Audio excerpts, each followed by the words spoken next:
மேகமே மழைய குடுக்குமே, கிழிஞ்ச விதையில தான் காடு பறக்குமே. புதிய எதிரியே வா என்னை எதிர்க்கவே, பழைய எதிரிகள் सिर्फ MS धोनी की बल्लेबाजी, कीपिंग और उनको देखने के लिए आते हैं। ब्रॉडकास्ट में एक फैन पोल हुआ था कि आप फैंस को पूछा था कि आप क्या देखना चाहोगे, सूर्य कुमार के छक्के, जसप्रीत बुमराह के टो क्रशिंग यॉर्कर्स या MS धोनी का वॉक टू द ग्राउंड।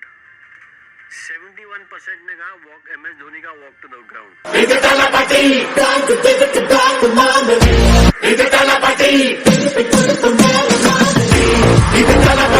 பேரு கேட்ட விசிலடி